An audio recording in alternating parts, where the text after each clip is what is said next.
A continuación, la última conferencia a cargo de la doctora Rosa Pacheco Venero, profesora investigadora de la Universidad Nacional San Antonio Abad del Cusco, mentora semillero Grupo de Investigación Leishmaniasis, que brindará la conferencia Rol formador del investigador, mentoría y formación de semilleros.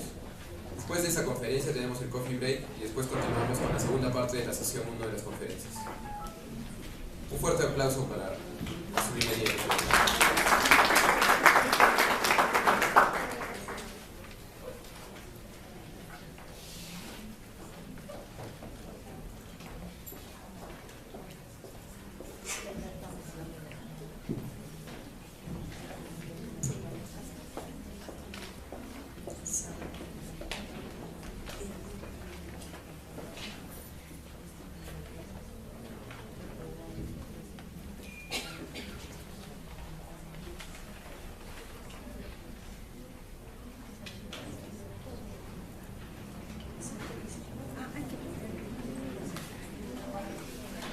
Muy buenos días con todos ustedes, gracias por la invitación y felicitarles a todos los organizadores por este excelente evento.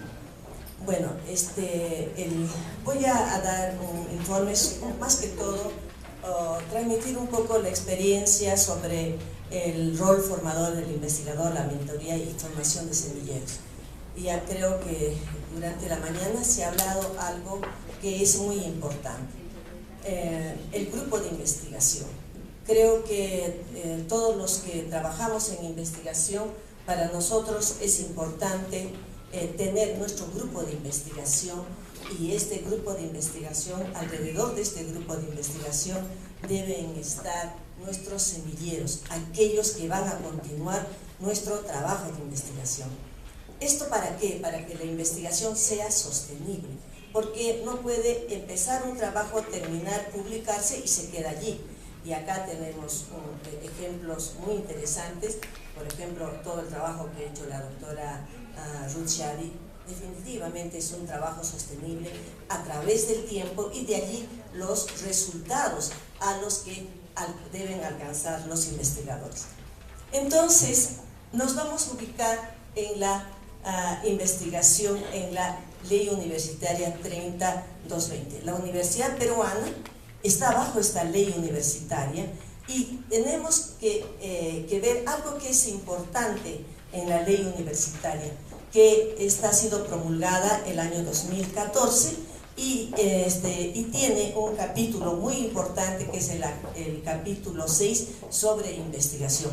Pero además en todos estos artículos se habla de investigación en la ley universitaria. Por lo tanto, si nosotros comparamos esta ley universitaria con la anterior, el ingrediente de investigación es mucho mayor. Se habla de investigación en los estudiantes para la obtención de sus grados académicos, de sus títulos profesionales, etc. Y se habla ya de que, por ejemplo, para tener los cargos universitarios tienen que ser profesores con grados académicos de doctor o magísteres, y que tienen que tener publicaciones en revistas indexadas, cosa que no se mencionaba anteriormente. Bueno, entonces analizamos cómo está la universidad en este momento, ¿no? Entonces, nuestro punto de partida para que digamos qué estamos haciendo, cómo estamos y cómo debemos proyectarnos en la investigación. Entonces, mire, esto así muy ligeramente, creo que estamos ahorita trabajando en la región sur, y vemos las universidades peruanas públicas y privadas. En resumen, tenemos 140 universidades a nivel nacional, cosa que se ha criticado muchísimo. Yo creo que tiene sus ventajas y sus desventajas, no es el momento de analizarlas, pero vamos a ver que en la región sur tenemos 17 universidades privadas y 11 universidades públicas. Entonces, esta es nuestra realidad actual. El número de estudiantes por región, este es un dato de una dirección de estadística de la Asamblea Nacional de Rectores del 2012, pero esto no ha variado tampoco mucho. Y vemos que el número de estudiantes que tenemos en la región sur, en las universidades públicas y en las universidades privadas. Lógicamente, si comparamos las regiones con Lima, estas son las diferencias. Importante conocer nuestra realidad, en primer lugar, ¿no? Luego, el número de profesores por condición laboral en la universidad peruana.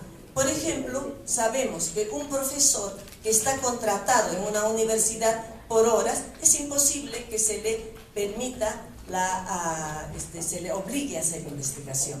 Hemos tenido una exposición importante de la Universidad La Salle por su rector, en la cual ellos tienen una política diferente a aquello que en este momento se lleva a cabo en la mayoría de las universidades. Entonces, vemos, por ejemplo, que en la región sur hablamos de profesores ordinarios, de profesores contratados y profesores que de prácticas. Definitivamente, la investigación, al menos en la universidad pública, se le obliga al profesor a tiempo completo y a la dedicación exclusiva que todavía existe.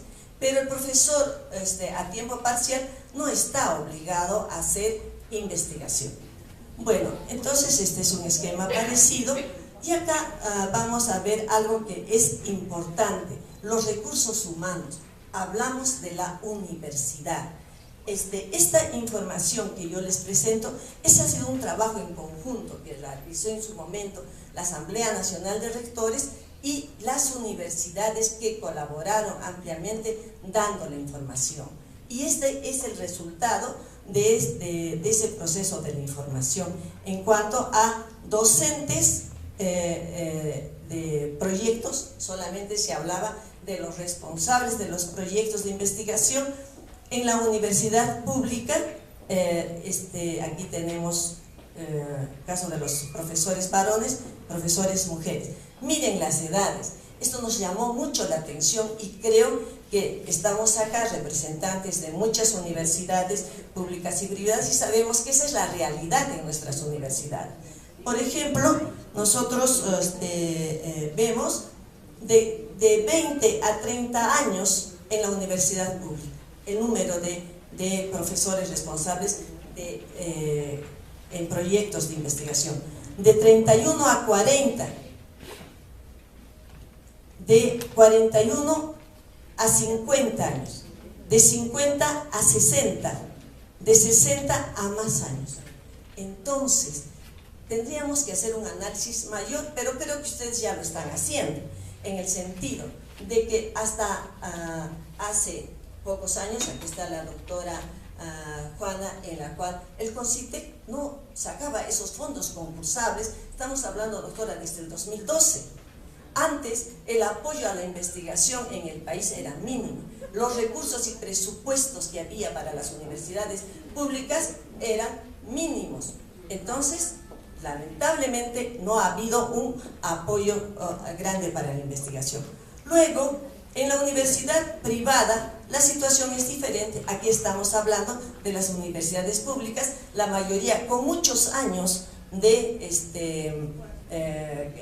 digamos, hablamos de la Universidad San Marcos con 400 años, 300 años, etc. Las universidades privadas tienen un menor número de años y, por ejemplo, pero la universidad pública nos presentaron 1910 registros y la universidad privada 525. ¿Por qué razón? También la investigación en la universidad privada no fue el quehacer más importante de la universidad. Esto en ese registro que recibimos de las universidades. Pero acá, mire, presentamos de la Universidad Mayor de San Marcos, de la Universidad de Ingeniería, que son las universidades públicas que tenían sus propios registros y que nos enviaron esos registros. Y en las universidades privadas de la Universidad Católica, de la Universidad de Lima y de la Universidad Nacional de Piura. Entonces, miren las edades de los docentes en las universidades que acabo de mencionar, parecido al cuadro anterior. Igualmente, en este cuadro, estas universidades que tenían sus propios registros. Acá nuestra, la Universidad Cayetano Heredia, porque no nos envió. En cuanto al financiamiento, Ya no voy a entrar en mayores detalles, los gastos en investigación en así porcentaje del PBI. Perú sigue siendo, a nivel de la región, todavía un país que no está apostando por la investigación, a pesar de algunos avances que ha habido, pero seguimos siendo relegados. Entonces, a nivel de la región, aquí tenemos a Perú, igualmente, solo para ubicarnos en esto. Los proyectos de investigación desarrollados en los programas de ciencia y tecnología en la universidad. Ciencia y tecnología en biotecnología, en las TICs, en acuicultura, en materiales. Después acá tenemos en transferencia y extensión y tecnología y ciencias del ambiente. En estos registros encontramos interesante porque en ciencias del ambiente teníamos un número bastante alto. En el ranking iberoamericano, ya lo han presentado en una diapositiva anterior, pero este es un esquema en el cual presentamos en universidades públicas, privadas, hemos hecho un análisis, universidades privadas, universidades públicas a nivel del sur. Tenemos, este es el número de publicaciones que se presentan en Scopus. Lógicamente, en conclusión, tenemos que decir que en los rankings solo 3 son las universidades a nivel nacional que presentan un número considerable de publicaciones. ¿Cuáles son? Cayetano, la Católica y San Marcos. El resto está por abajo. Entonces, ¿en qué lugar se encuentran esas universidades? Se encuentran en Lima. Por eso estos números, y a nivel del sur, este es el número de universidades privadas y universidades públicas, ¿no? Aquí lo que les decía antes son las 3 universidades que tienen el mayor número de publicaciones. Si revisamos qué han hecho para tener este mayor número de publicaciones, viene a ser las políticas que tienen en investigación Cayetano Heredia. San Marcos es una universidad, ya sabemos, gigantesca, y la Pontificia Universidad Católica del Perú. Incluso conversando con su director de investigación, etcétera, decía que efectivamente ellos han tomado como política la investigación, y por eso los últimos años es que han aumentado el número de publicaciones y la subida en el ranking, ¿no? Miren, a nivel, he hecho un resumen a nivel del sur. A nivel del sur, entonces tenemos a la Universidad San Antonio Abad, San Agustín, Católica San Pablo, Altiplano, Santa María. Bueno, nos podemos reconocer en esta lista en qué universidades, cómo están nuestras publicaciones en el ranking a nivel del sur. Es decir, recuerdo, solamente para saber cómo estamos, y creo que todos tenemos mucho entusiasmo de seguir trabajando. Bueno, entonces viene la mentoría y formación de semillero. Ante esta realidad, ¿cuál debe ser una de nuestras políticas más importantes? La formación. El equipo de fútbol del Perú nunca llega a la final. ¿Por qué no llega a la final? Porque no tiene pues sus semilleros, no trabaja en sus semilleros. Eso ocurre en todos, en toda actividad, ¿no es cierto? Entonces, pero acá también nos tenemos que hacer una pregunta. Por estas cifras que hemos mencionado, ¿habrán muchos grupos de investigación en nuestras universidades? Grupos fortalecidos, con proyectos de investigación, con trabajo de todos los días, en el cual se están revisando los papers, se están haciendo los nuevos proyectos de investigación, etc. Entonces, recuerden que mucho del trabajo que hacemos en nuestras universidades, el investigador hace todo.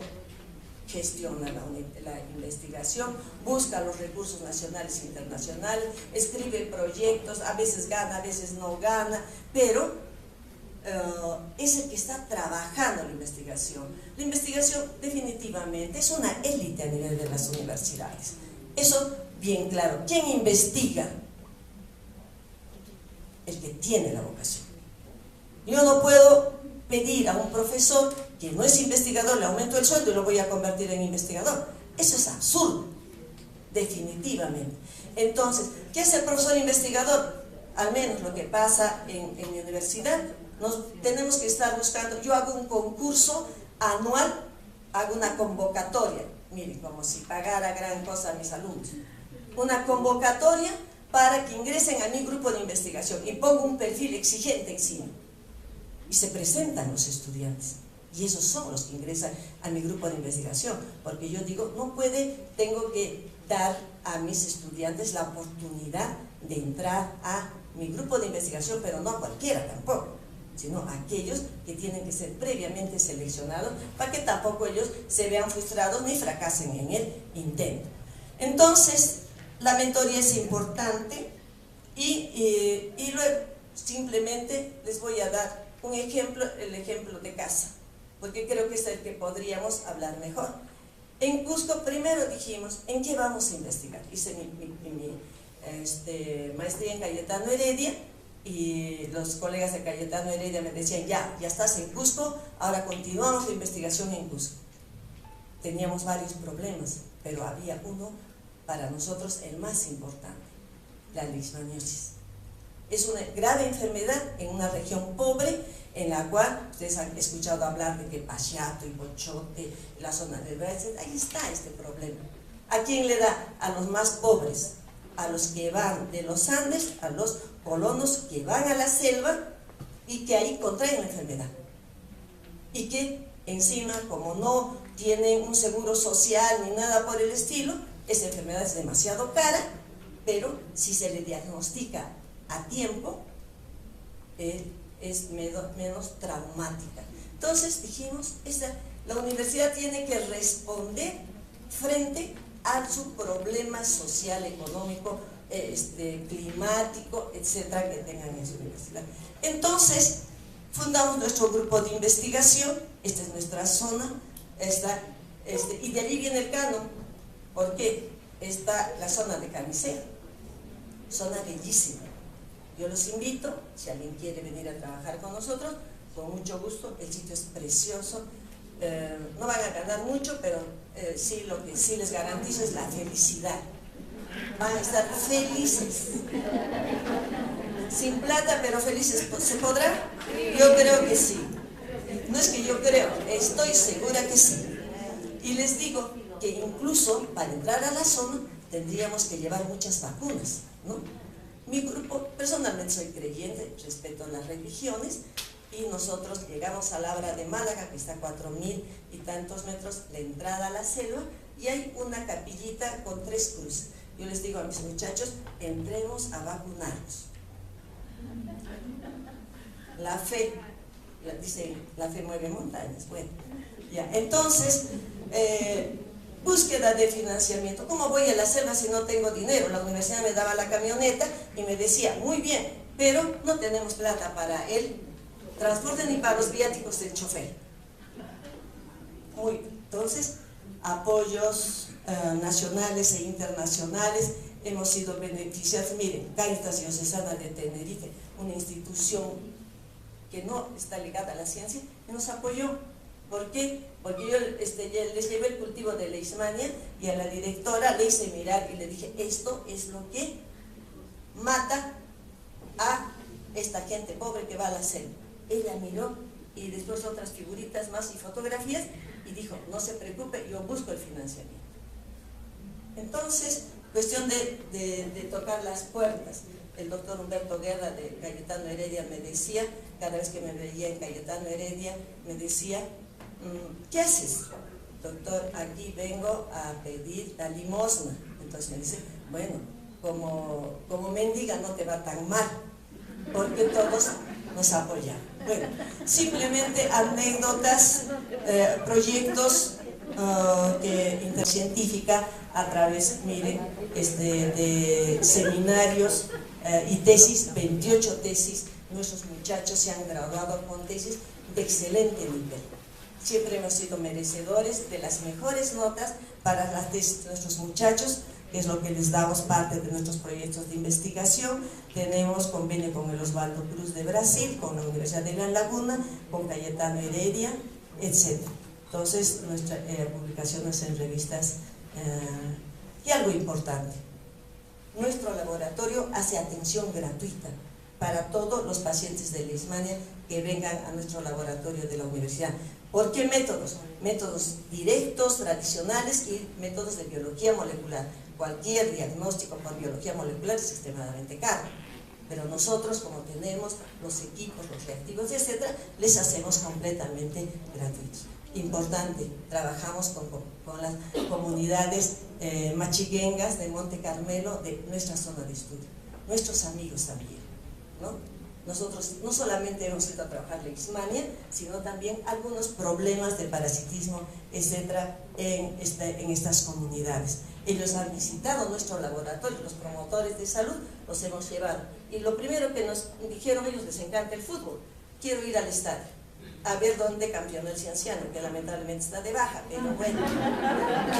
Pero Cienciano nos dio las más grandes satisfacciones, ¿no es cierto? Eso hay que reconocerlo.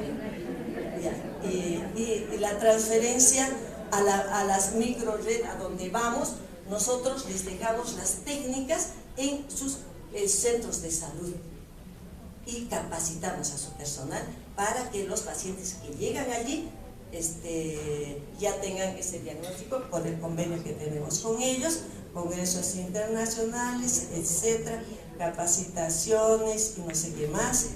Y creo que los semilleros, miren, muchos de ellos yo los hubiera querido retener en mi grupo de investigación, excelentes, brillantes. ¿Pude o no? La respuesta es no. Y esa es la mayor tristeza para el investigador.